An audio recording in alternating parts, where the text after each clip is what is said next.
আকাশে সামরিক সক্ষমতায় আরও শক্তিশালী হতে যাচ্ছে দেশটি। যুক্তরাষ্ট্রের অনুমোদনে পেতে যাচ্ছে সর্বাধুনিক AIM-120D3 advance medium range air two air missile, যা তাদের আকাশ প্রতিরক্ষা ব্যবস্থায় এক নতুন যুগের সূচনা করবে।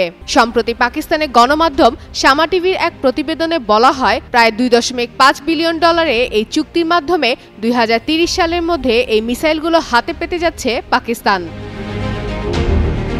AIM-126D3 missile beyond visual range অর্থাৎ দৃশ্যমান সীমার বাইরে থেকেও টার্গেট ধ্বংস করতে সক্ষম। এটি AIM-120C5 সংস্করণের জায়গা নেবে, যা 2010 সালে পাকিস্তান F-16 ব্লক 52 যুদ্ধবিমানের সঙ্গে পেয়েছিল। এই নতুন সংস্করণটি দূরত্ব, গতি ও নির্ভরতার দিক থেকে অনেক বেশি উন্নত এবং শত্রুপক্ষের বিমান ও চলমান ক্ষেপণাস্ত্র উভয়কেই ধ্বংস করতে সক্ষম বলে বলছেন প্রশাসন। আর এই চুক্তিটি পেয়েছে মার্কিন প্রতিরক্ষা প্রতিষ্ঠান রেথিয়ন কোম্পানি, যা যুক্তরাষ্ট্র ও তুরস্ক সহ মিত্র দেশগুলোর সঙ্গে যৌথভাবে এই অস্ত্র উৎপাদন করবে। প্রতিরক্ষা বিশ্লেষকদের মতে, এই মিসাইল যুক্ত হওয়ার ফলে পাকিস্তানের F-16 যুদ্ধবিমানের আকাশযুদ্ধ সক্ষমতা বহুগুণে বৃদ্ধি পাবে।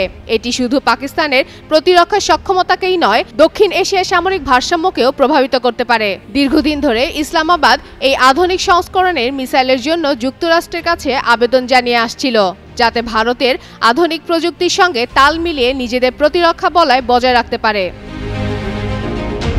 চুক্তিটি এমন এক সময় সম্পন্ন হলো যখন পাকিস্তানের বিমান বাহিনীর প্রধান এয়ার মার্শাল জাহির আহমেদ বাবর সিদ্দিকী যুক্তরাষ্ট্রের উচ্চ পর্যায়ে বৈঠক করেছেন মার্কিন প্রতিরক্ষা ও রাজনৈতিক নেতাদের সঙ্গে। বিশ্ব রাজনৈতিক অঙ্গন এই চুক্তিকে দুই দেশের সামরিক সম্পর্ক পুনরুজ্জীবনের ইঙ্গিত হিসেবে দেখছে বলে ধারণা করা হচ্ছে।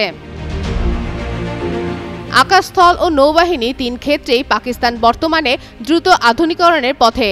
চীনের সহায়তায় ড্রোন, ট্যাঙ্ক ও সাবমেরিন সংযোজনের পর যুক্তরাষ্ট্রের সঙ্গে এমন এক উচ্চ স্তরের পাকিস্তানের বৈশ্বিক অবস্থানকে নতুন করে সংজ্ঞায়িত করছে। ইসলামাবাদ যেন এই বার্তা দিচ্ছে, বিশ্বমঞ্চে তারা আর শুধু এক আঞ্চলিক খেলোয়াড় নয়, বরং এক আধুনিক প্রযুক্তি নির্ভর সামরিক শক্তি হিসেবে নিজেদের প্রতিষ্ঠিত করছে। ফাতেমা ফাতেহ জান, যুগান্তর নিউজ।